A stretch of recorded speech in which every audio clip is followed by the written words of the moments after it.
High in the Himalayas, more than 16,000 feet above sea level, there is a place where the air itself tries to kill you. A place so remote, so unforgiving, that most people will go their entire lives without ever knowing it exists. Hidden among those frozen mountains lies a lake. At first glance, it looks calm, peaceful, almost beautiful. But beneath its icy waters and scattered across its shores are hundreds of human skeletons, men, women, children. Nobody buried them, nobody marked their graves, and for decades, nobody knew who they were or what had killed them. This is the story of Roopkund, the skeleton lake. The year was 1942. The world was in the middle of the Second World War, and deep inside the mountains of northern India, a British forest ranger was carrying out what should have been a routine patrol. His name was H.K. Madhwal. He had crossed these mountain trails many times before.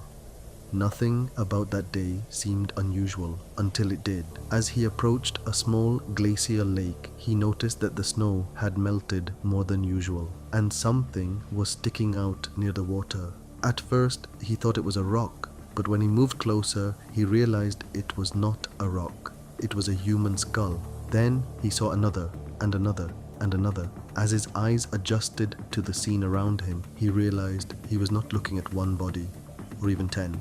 He was standing in front of hundreds of human remains scattered across the lake and along its frozen shores.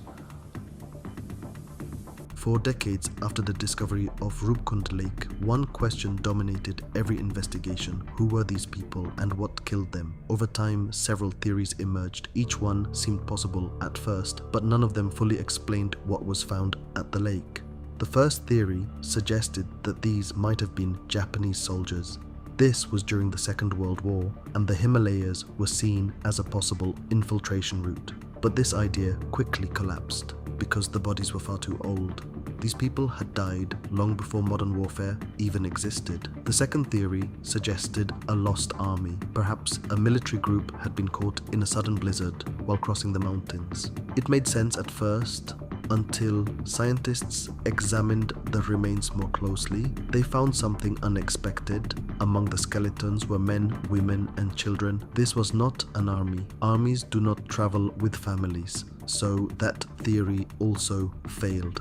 The third theory pointed to disease. Perhaps a group of pilgrims traveling along an ancient route had been wiped out by an outbreak. Cholera, smallpox, plague. History has seen entire populations erased this way, but Roopkund did not behave like a normal epidemic site. There was no consistent pattern of disease, and more importantly, something even stranger was discovered. Almost every skull showed signs of blunt force trauma, not illness, impact. That detail changed everything. The fourth explanation came not from science, but from legend. Locals spoke of a sacred mountain goddess, Nanda Devi. According to the story, a royal procession once passed through this region.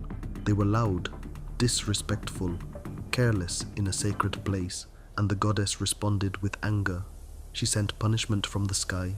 For centuries, this was considered myth, until later findings began to blur the line between legend and reality, because something about this site still did not make sense, and every explanation so far had failed to fully solve it. The mystery of Roopkund Lake was only getting deeper.